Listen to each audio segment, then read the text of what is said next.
Aduh, salah. Loh, tak bagikan di mana? Loh.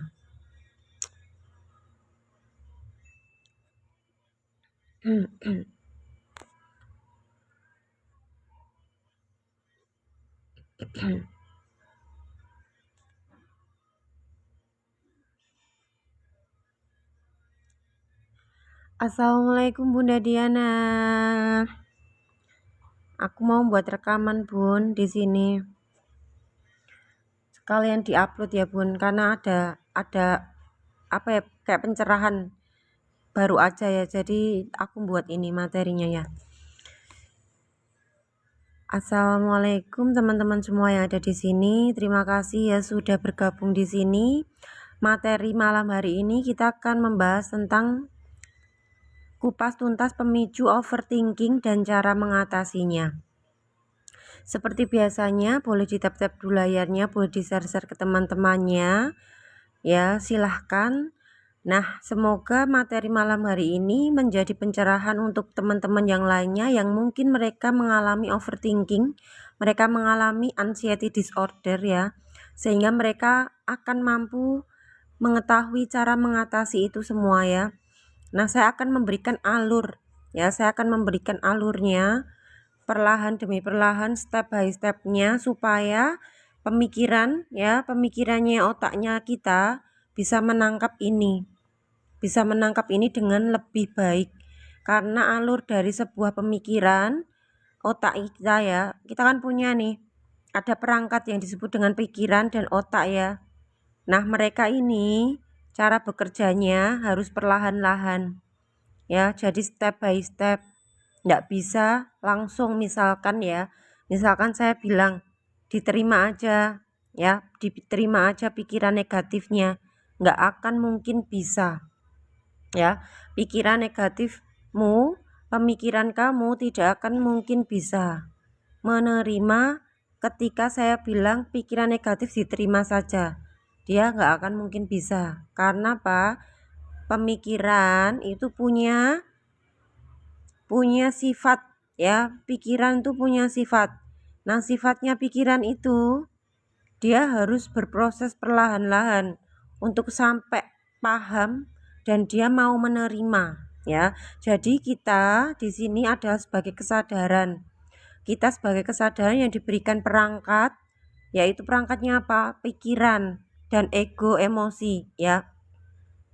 Di sini kita sedang berproses perlahan-lahan untuk memberikan pemahaman kepada pikiran supaya pikiran itu luluh kepada kita, supaya pikiran dan ego emosi itu mau tunduk sama kita, kesadaran ini. Jadi kayak bestian ya, kayak sahabatan gitu ya. Nah, kalau udah sahabatan akhirnya apa? Satu garis lurus ya, dia akhirnya mau bersahabatan. Nah, ketika udah mau sahabatan sama kesadaran, pastikan dia akan oke gitu ya bahasannya ya. Nah, di sini awal mula yang disebut overthinkingnya dia akan menurun ya. Jadi saya akan menjelaskan dulu permulaannya supaya bisa ditangkap oleh pikiran kita. Satu, contoh ya, overthinking satu ya. Misalkan kita overthinking terhadap, kalau aku ya cak contohin aja, aku dulu takut mati gitu ya, setiap hari kayak gitu pikirannya, takut mati kayak gitu. Nah, yang disebut pikiran dia itu gelombang, jadi dia itu pasti naik turun ya. Jadi dia itu nggak apa-apa kalau misalkan dia itu memang misalkan random ya, dia pikirannya nanti ketika ini gimana, misalkan mikirin A dulu, habis itu mikirin B, habis itu mikirin C, itu nggak apa-apa, dia memang kayak gitu gelombangnya. Tapi kalau pikirannya overthinking, dia kan mikirin satu hal yang terus-terusan setiap hari. Nah, kalau dia mikirin satu hal yang setiap hari terus, berarti itu ada tandanya bahwa itu ada sesuatu yang harus kita buka, yang harus kita kupas. Karena ketika satu pemikiran itu yang muncul terus-terusan, dia itu ada dasarannya itu dari sebuah data-data yang sering muncul, sering dikasih makan ya. Jadi pikirannya kita itu sering dikasih makan itu di masa lalu, atau bisa jadi dia itu punya sebuah trauma sehingga dia menekan emosi di badan kita, sehingga badan kita itu karena sudah full traumanya ya, dia itu akan memicu kepikiran yang disebut overthinking. Makanya energi ya, ini kan semua energi. Nah ketika di badan kita itu udah nggak nampung lagi ya, nggak nampung bebannya emosi itu, dia akan menguap. Nah menguapnya itu di pikiran. Nah kalau udah di pikiran itu makanya muncul overthinking. Nah ini adalah alur dari overthinking, kenapa dia bisa muncul ya. Jadi misalkan ini ya, pemikiran saya waktu dulu itu kayak takut mati misalkan gitu ya. Nah di situ kan setiap hari itu muncul terus ya, jadi kayak muncul terus, akhirnya dia itu mengganggu gitu kan. Nah disinilah kan mulai bertanya nih, kenapa ya kok bisa muncul ya. Jadi kita itu mempertanyakan ketika ada teman-teman punya satu overthinking yang dia itu pikirannya itu terus-terusan muncul ya, itu kamu harus bertanya ya, mempertanyakan kenapa kamu muncul gitu. Kalau kita membiarkan itu, dia itu akan terus muncul ya. Nah kenapa overthinkingnya dia itu muncul terus? Karena dia itu pengen kita itu bertanya. Kalau kita nggak menanyai, ibarat katakan kita itu kalau kesadaran tuh orang tuanya, nah overthinking tuh anak kecilnya ya. Dia itu kan nangis terus, ibaratnya dia itu kayak merengek gitu ya, muncul terus. Nah kita yang sebagai orang tua itu menanyai dia, memberi pertanyaan, kamu kenapa ya. Jadi kamu luangkan waktu kamu untuk mempertanyakan kenapa kok kamu muncul. Dia nanti akan terbuka dengan sendirinya ya. Ini contohnya, misalkan saya dulu misalkan takut mati gitu ya, ternyata saya membedah. Jadi kita membedah satu pemikiran itu yang selalu muncul. Kenapa? Ternyata ada sebuah program dan itu tuh ada sebuah gambaran yang muncul ya. Ternyata waktu dulu tuh pernah ditakut-takutin sama guru ya. Saya ditakutin nih sama guru agama saya ya. Ternyata saya pernah ketika SMP itu kita bareng-bareng semua malam-malam ya. Habis itu ada sebuah film. Nah itu ada filmnya anak yang nakal kayak gitu ya. Habis itu dikasih hukuman ya. Hukumannya ketika meninggal itu disiksa dikubur kayak gitu loh. Nah ternyata itu sangat menancap. Karena apa? Karena waktu dulu dikondisikan ya sama gurunya, itu mengkondisikan bahwa anak-anak itu harus melihat ini dengan rapi, harus melihat film ini tuh benar-benar dia sampai takut dan nurut ya. Otomatis ya pengkondisian seperti itu sangat sangat membuat kita itu akan lebih mudah masuk ke dalam pikiran bawah sadar. Jadi bahasanya itu ditanami gitu loh ya, dikasih tanaman. Nah ternyata ketika kita mempertanyakan itu ya, dia itu akan muncul, oh ternyata dulu kamu ditakutin ini ya, oh ternyata ada sebuah persepsi lagi yang muncul, ternyata dari segi kematian tuh menakutkan kayak gitu loh. Nah makanya dia itu muncul terus sampai akhirnya kita menggali lebih dalam ya, kita mencari tahu apa makna itu ya, sampai akhirnya dia akan tergeser. Nah kalau sudah kita mendalami makna dari misalkan overthinkingnya itu tentang kematian ya, nanti kita akan mendalami lebih dalam apa makna kematian ya, apa makna penderitaan, dan akhirnya kita itu mampu, oh ternyata sebuah penderitaan itu hal kebaikan yang belum pernah kita ketahui ya, yang belum pernah kita ketahui, yang kita anggapnya dulu itu negatif, ternyata ini adalah jalan kita menuju Tuhan misalkan begitu ya. Sampai setiap hari kita itu memberikan tanaman-tanaman yang baik. Baik itu gimana? Iya, ya awalnya yang negatif kan tadi ya. Habis itu kita geser kesadarannya. Jadilah itu bergeser dari negatif jadi positif. Nah, dari situlah nanti teman-teman akan dia nanti yang overthinking tadi ya, dia akan berubah ya, dia akan berubah dan suaranya itu akan mengecil, suaranya itu akan hilang perlahan-lahan, setiap hari udah nggak hadir lagi. Jadi prosesnya seperti itu ya. Jadi prosesnya adalah dikenali dulu, didalami, ditanyain dulu, diberikan pertanyaan dulu, diperdalam, dikenali, sampai akhirnya dia akan bergeser sendiri dan lepas. Jadi pikiran negatif itu, kalau dulu saya menganggap negatif itu atau overthinking terus-terusan, itu ada sesuatu yang mengerikan ya, karena dia itu terus-terusan mensabotase diri saya gitu loh. Sampai saya tuh kan mungkin dulu tuh nggak paham ya, terus bingung kenapa sih pikiranku kayak gini gitu ya. Aku nggak pengen kayak gini, semakin kita menolak ya, semakin kita itu nggak pengen, dia itu semakin menekan ya. Jadi semakin ditolak semakin menekan terus ya, ada tekanan-tekanan ya, sampai akhirnya dia itu semakin kenceng banget. Nah disitulah kita mulai berproses bahwa kenapa kamu muncul, diberikan pertanyaan demi pertanyaan ya. Habis itu kamu perlahan-lahan mendalami itu. Kamu membimbing dia ya. Bahasanya itu orang tua sedang membimbing anaknya. Ya pelan-pelan sampai akhirnya kamu memberikan tanaman-tanaman pemahaman yang baru. Barulah dia akan lepas dengan sendirinya, bergeser dengan sendirinya. Itu yang disebut kita sedang mencintai. Mencintai pikiran kita mencintai emosi kita. Kita sedang mencintai diri kita dengan cara seperti itu. Saya pun juga nggak pernah tahu ya, ada pikiran itu bisa muncul, kita merasakan lebih dahsyatnya pikiran negatif atau overthinking itu muncul dengan sendirinya. Yang awalnya dulunya saya juga nggak pernah mikirin negatif gitu ya. Terus tiba-tiba kok ada pikiran negatif muncul kayak gitu ya. Dan disitulah saya ternyata selama ini tuh sangat-sangat menolak pikiran negatif. Ternyata dalam pikiran saya memaknai pikiran negatif itu sesuatu yang harus disingkirkan, harus dibenci. Dan memang karena kita sudah dididik dari kecil ya bahwa pikiran negatif itu jelek. Kamu nggak boleh mikir negatif. Ya kan? Kan kita dari kecil udah digituin ya. Kamu nggak boleh mikirin negatif gitu ya. Padahal itu natural aja aslinya. Nah karena ternyata selama ini kita hidup itu sudah menolak pikiran negatif selama bertahun-tahun ya, bahkan puluhan tahun, maka dia akan ada satu momen dia akan meledak ya. Pikiran kita yang kita tolak itu akan meledak dan dia akan menyerang kita dengan luar biasa ya. Jadi kita itu badan fisiknya kita berasa diserang oleh pikiran negatif itu karena kita selama ini ternyata menolak pikiran itu. Makanya kenapa di sini kita akhirnya belajar. Ternyata dari sinilah ya saya juga diperjalankan untuk menerima dualitas kehidupan. Yang awalnya saya tuh nggak nerima pikiran negatif ya, nggak nerima ini tuh nggak baik, ini tuh buruk gitu ya. Yang akhirnya kita harus mendalami makna keburukan itu apa, penderitaan itu apa ya ternyata ya.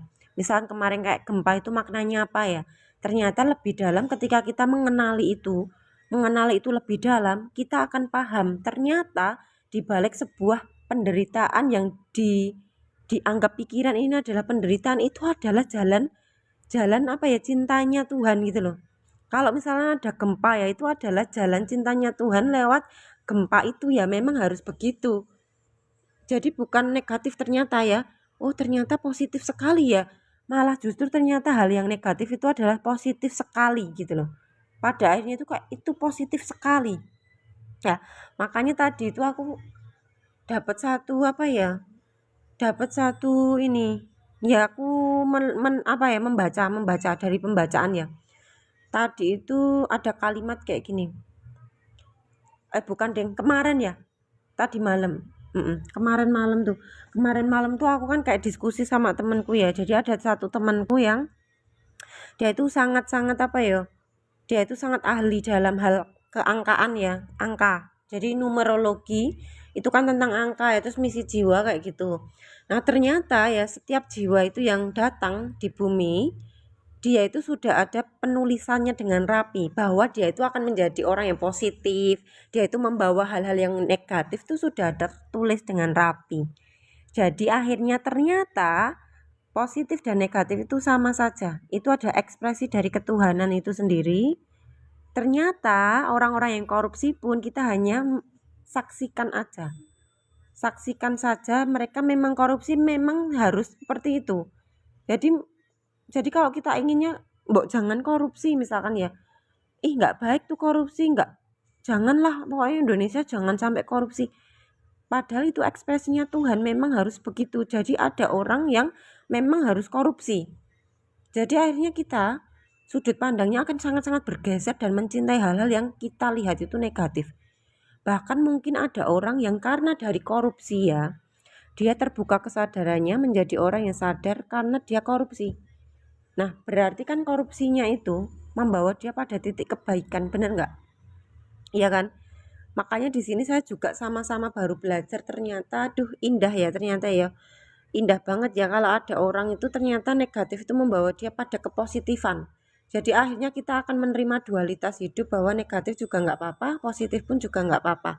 Kita hanya penyaksi atas realita kehidupan yang terjadi. Misalkan ada positif, ada negatif, ada orang nyopet, ada orang dermawan ya, misalkan ya, ada orang yang berbuat apa ya, misalkan ada orang yang ini apa suka menfitnah orang ya, terus ada orang yang suka memuji orang nih.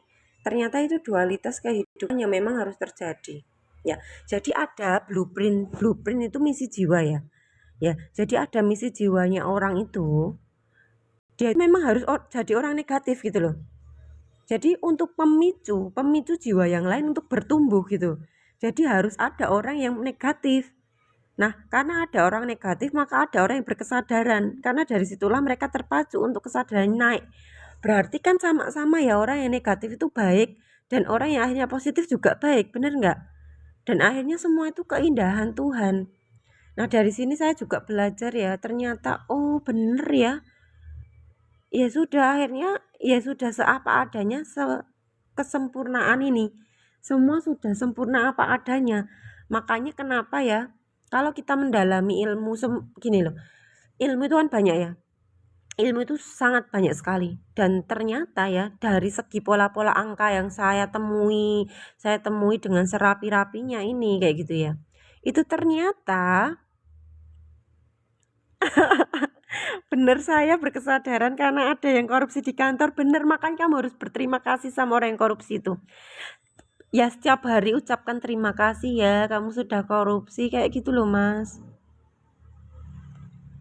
Ya, nah jadi ternyata dari angka-angka itu ternyata membawa saya untuk mempelajari, apa ya, bukan mempelajari sih. Ya Allah itu kayak menunjukkan saya ya sama orang yang tepat untuk saya tahu ternyata misi jiwa orang negatif itu juga ada gitu loh. Jadi semua ini kan kayak permainan juga kan, lucu ya. Akhirnya kayak lucu kan, bener nggak sih? Ternyata bener kan, kita itu ternyata nggak mengubah apa-apa.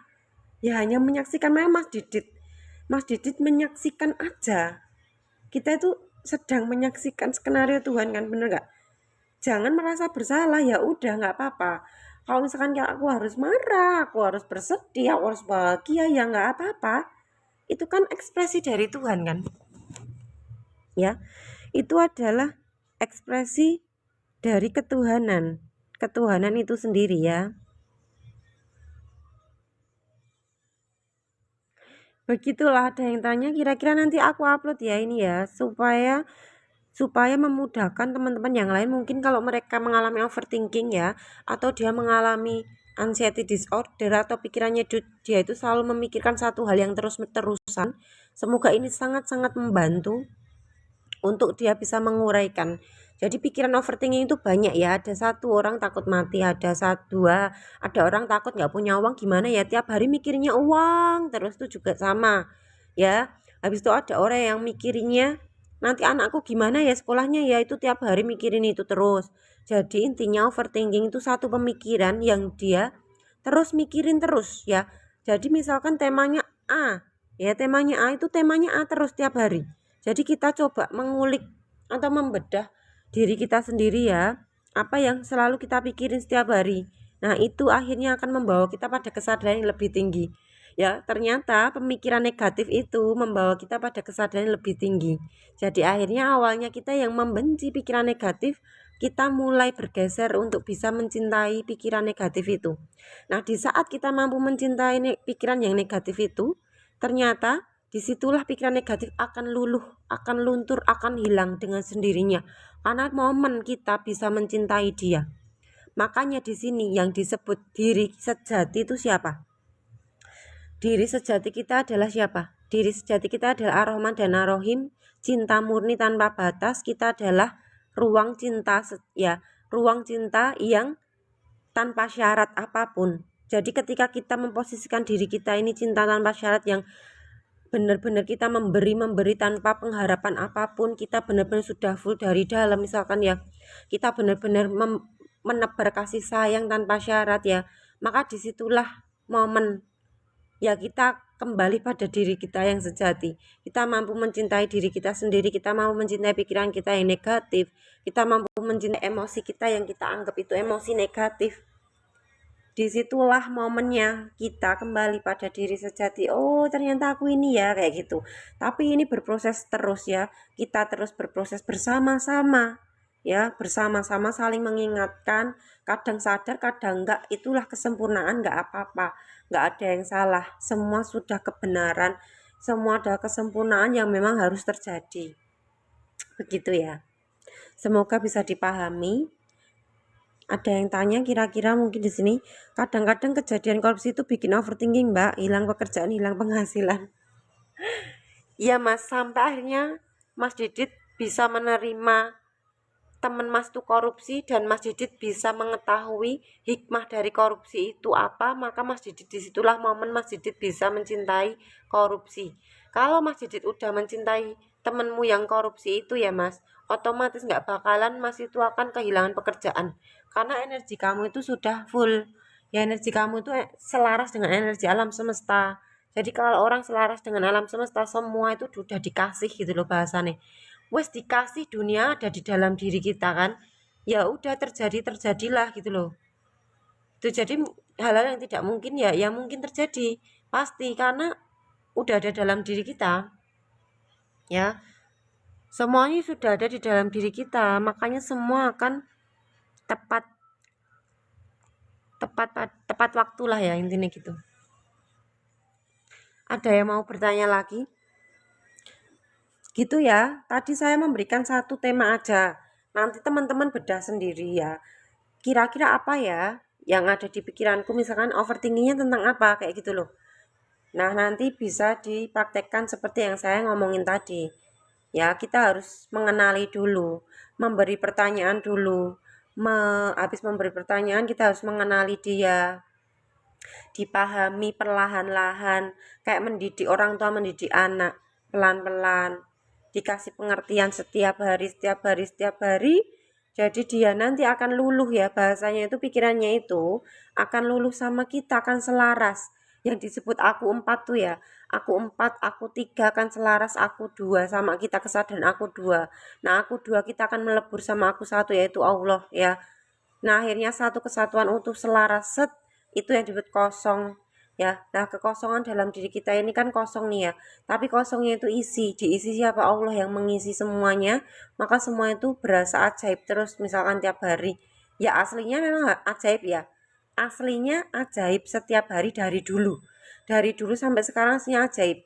Kenapa kok nggak berasa ajaib? Karena kesadaran kita belum terbuka, makanya kita tidak bisa mengikrokkan itu ya, tidak bisa mengikrok atau membaca hal-hal di luar diri kita atau di dalam diri kita ya, karena semua itu pesan, semua itu adalah pesan cinta Tuhan.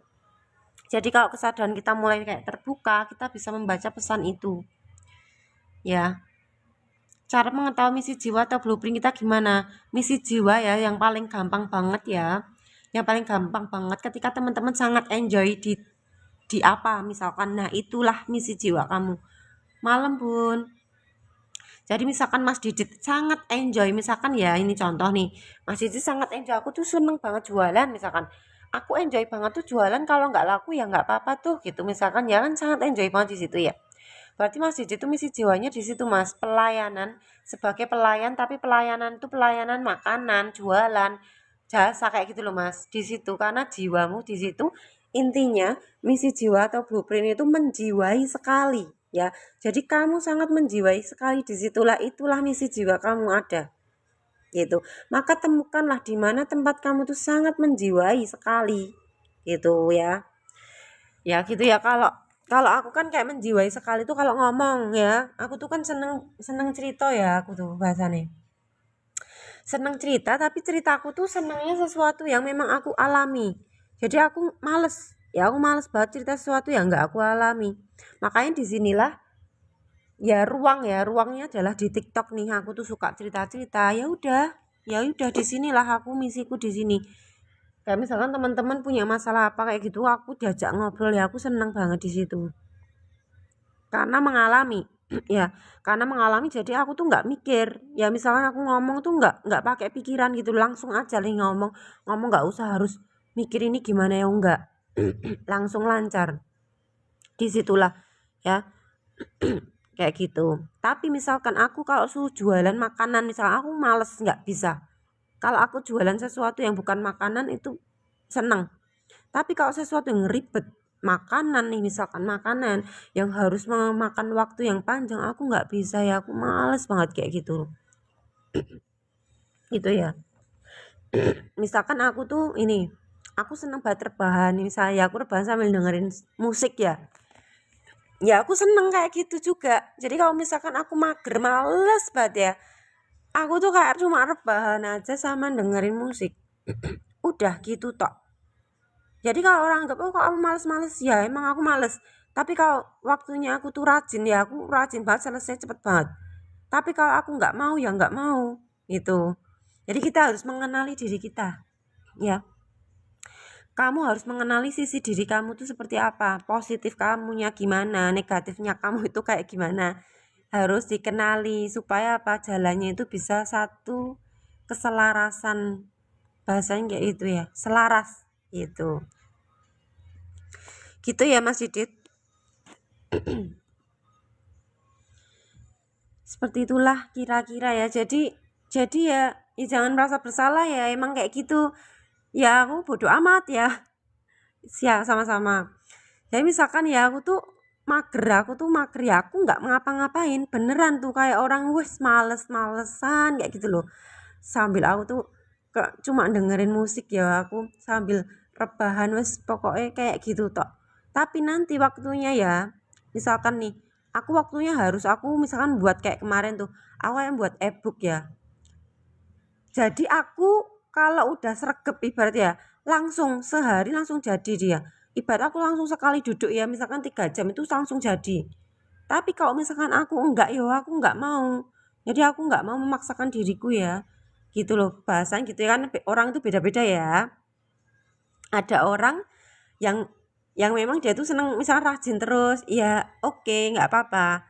Ada orang yang mageran terus tapi sekalinya dia itu rajin langsung produktif kayak gitu loh. Itu aku ya jadi ke aku tuh sekali kayak produktif langsung jadi dan aku nggak mau menunda itu ya langsung aja nggak bisa aku misalkan nulis misalkan hari ini 2 lembar besok 2 lembar nggak bisa jadi aku kalau nulis langsung harus jadi di sekali duduk itu ya sekali fokus di situ langsung jadi tapi kalau aku mageran males ya nggak sama sekali kayak begitulah tipenya kayak gitu ya intinya. Terus misalkan kayak aku nge-live ya kalau nggak ada bahan kalau nggak ada pencerahan sesuatu tuh aku nggak bisa juga males. Ya misalkan kayak tadi tuh ada sesuatunya yang harus aku omongin dan itu aku langsung aja oh kayak gini langsung tak tulisin habis itu langsung tak live-in ya. Habis itu nanti aku upload di YouTube kayak gitu loh. Gimana berkomunikasi dengan jiwa? Ya diem bun. Bunda Eva ya kayak diem ngobrol sama diri kamu hari ini kayak gimana? Kamu ngerasain apa? Jadi kayak gitu pun. Karena memang ya kalau aku tuh dari kecilnya memang udah ngomong sendiri ya. Aku dari kecil tuh udah ngobrol sendiri dalam batin. Ngomong-ngomong sendiri gitu loh udah lama. Nah, tapi kalau teman-teman nggak terbiasa ngobrol sama diri tuh dimulai deh ya mungkin sejak sekarang tuh bisa ngobrol sama dirimu sendiri mau tidur, bangun tidur, ditanyain perasaanmu gimana hari ini kayak gitu ya. Jadi itu juga memicu kita untuk dekat dengan jiwa kita sendiri. Gitu ya, Kak. Bunda Eva Nabila. Ya, kita nikmati apa yang mau diri kita mau jadi terjadi kebahagiaan yang nyaman dan ternikmati. Iya, Bunda. Ya begitulah, Bun. Ya begitulah ya. Iya, kadang tuh ya kalau orang nggak tahu kan kalau orang nggak tahu ya mungkin tentang diri kita nih itu benar-benar nih misalkan ih kamu kok ini ya males-malesan kayak gitu ya misalnya tapi ya aku sekarang itu bodo amat gitu loh masih kayak enjoy aja kayak begini gitu ya ini hidup aku nyaman kayak gini gitu loh bahasanya jadi kamu harus percaya diri dan nyaman dengan diri kamu sendiri jadi misalkan kalau kamu diginin kok kamu males-malesan sih loh kalau kita nyaman kayak gitu terus kamu terganggu ya berarti kamu harus ini belajar untuk tidak memperdulikan orang lain ngomentari kita gitu loh. Kalau dulu kan aku juga gagasan ya, di dikomeni, kok kamu gini sih, itu aku mengikuti ya, jadi aku kayak memaksakan diriku untuk mengikuti apa orang ngomong gitu loh ya. Nah terus lama-lama ya, karena kan kita juga sama-sama belajar ya, berproses nih, ya udah lama-lama aku nyaman dengan apa yang aku pengen kayak gitu loh gitu. Jadi kalian harus tahu kenyamanan diri kamu, jiwa kamu tuh kayak gimana, supaya itu kayak ada keselarasan. Keselarasan itu yang akhirnya kita mampu membaca situasi ya, kayak membaca sesuatu dalam keheningan tuh, tiba-tiba itu muncul apalah, yaitu muncul keilmuan dari Tuhan yang kita tidak pernah memikirkan itu mungkin ya, tiba-tiba muncul kayak gitu loh ya. Karena keselarasan itu memberikan apa ya, ruang keilahian itu hadir dalam diri kita. Nah makanya di situ idenya akan muncul, kita bisa membaca sesuatu yang belum pernah kita baca sebelumnya. Semua itu tiba-tiba kayak ya bisa aja dibaca gitu loh ya. Tiba-tiba kayak ada sebuah perenungan, tapi kita itu nggak mikir, tiba-tiba itu kayak datang sendiri, tiba-tiba aja kayak yang oh gitu, kita kayak gini, oh oh kayak gini ya, oh kayak gitu loh ya, gitu ya. Perlu dialami sendiri ya, karena itu kan kebatinan ya, bahasa itu kebatinan nih. Jadi kalau bahasa kebatinan itu kalau mau diceritakan juga susah, nah harus dialami sendiri. Nah bagi teman-teman mungkin yang pengen ikut gabung di grupnya, belum gabung di grupnya Zero Ismi, boleh silahkan. Kalau hanya dengerin di live juga silahkan, kalau mau dengerin di YouTube-nya juga silahkan. Jadi semua sudah tersedia dengan rapi, silahkan kalian memilih ya, memilih dengan kebahagiaanmu sendiri, dengan pilihan kamu sendiri kayak gitu. Bahagia banget gitu kan rasanya, tidak terungkapkan ya saya. Iya bunda, ya kadang bahagia kadang juga nggak bahagia ya. Jadi kita juga akhirnya nanti tidak ini loh apa, terjebak lagi ya bahwa kita itu harus bahagia. Enggak, kita kadang juga nggak bahagia. Ya itu tadi, kita kan kesadaran yang merasakan berbagai rasa kan, kadang bahagia kadang enggak bahagia, kadang uangnya sedikit kadang uangnya banyak, kadang ditipu kadang enggak, kadang dipuji kadang dicaci, kan dua hal dualitas toh yang nempel kan. Jadi kita sekarang sedang belajar untuk menerima dualitas ini terjadi, belajar bersama-sama, saling mengingatkan.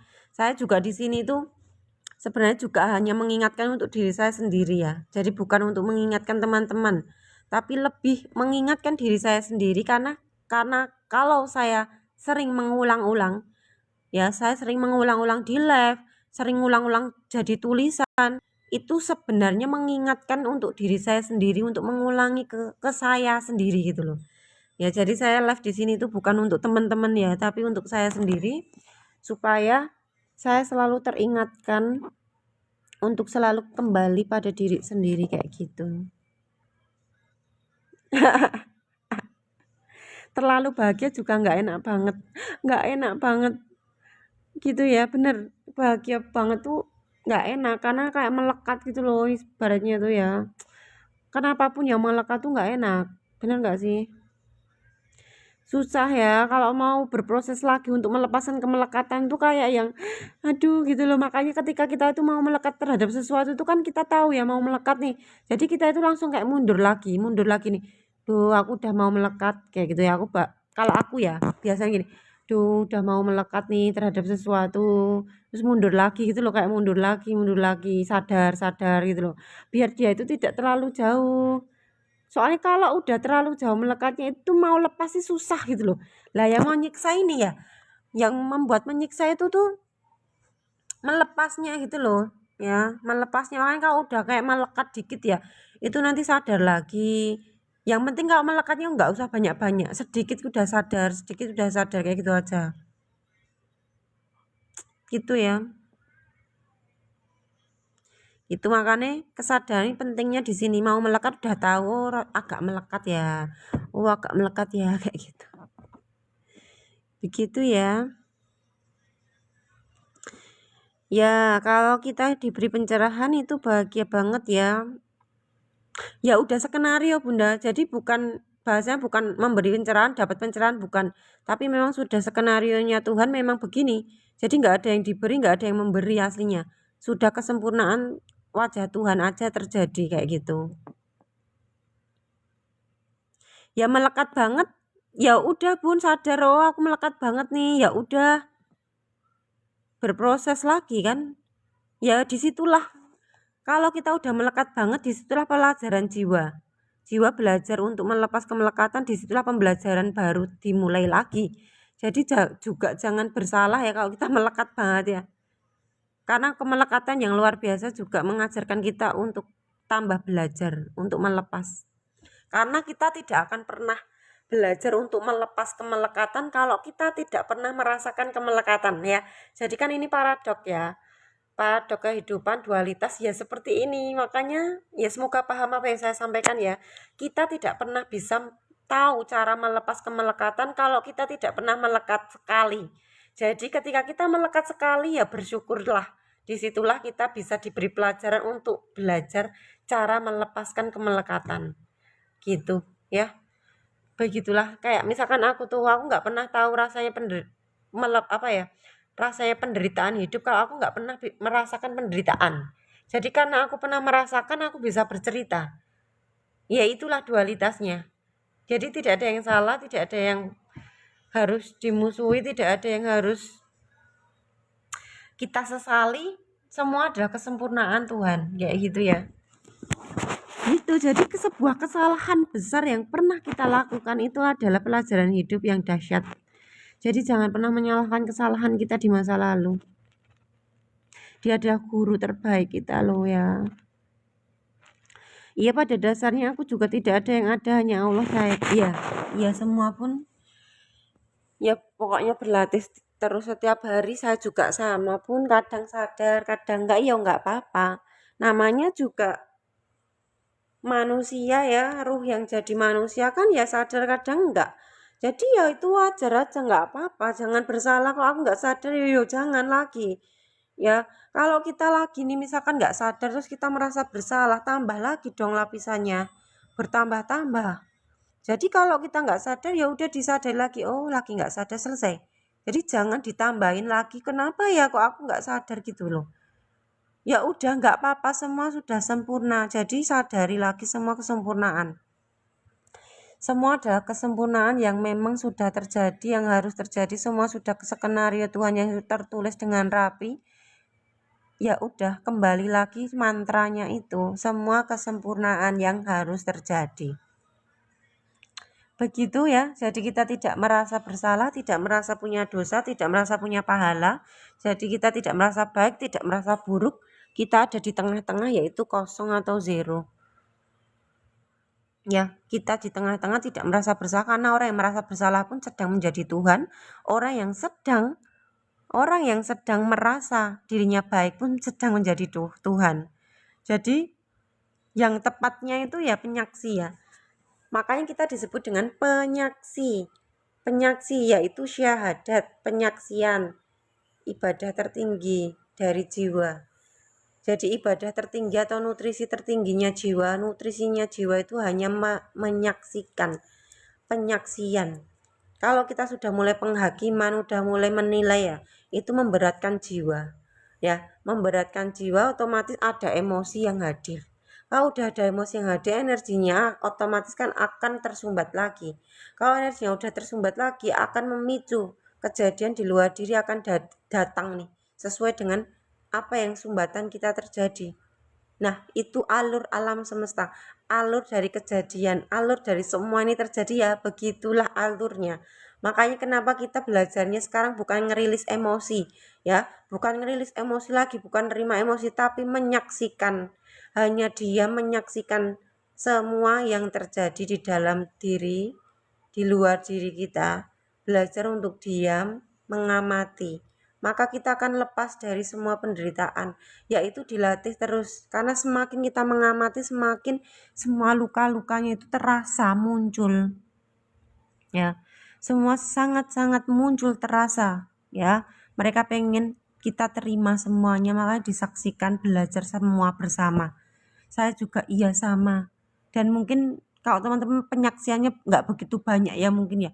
Kalau aku sangat-sangat banyak sekali ya dari fisik-fisikku yang terasa nih, misalkan ya dari apa ya karena anxiety dulu ya.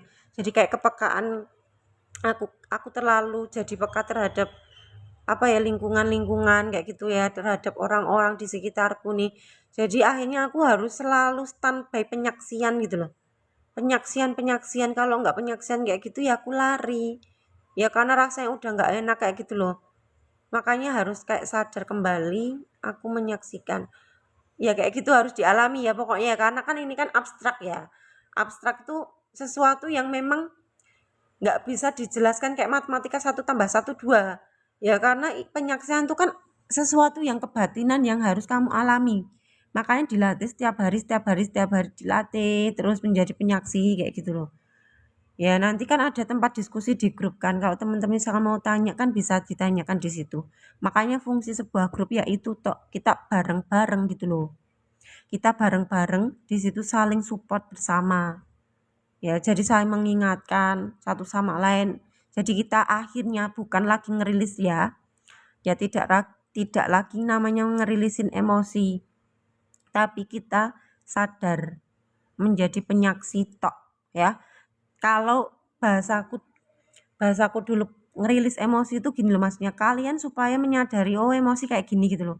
Tahu. Tapi kalau lama-lama jangan ngerilis emosi lagi, bukan. Kita hanya menyaksikan semua yang hadir. Karena kalau namanya ngerilis emosimu ya, kita itu kan lahir itu udah berkali-kali ya. Bahkan mungkin kehidupan kita itu udah ratusan tahun, ribuan tahun ya. Kalau kita ngerilis emosi yang nggak rampung-rampung, bahasannya nggak selesai.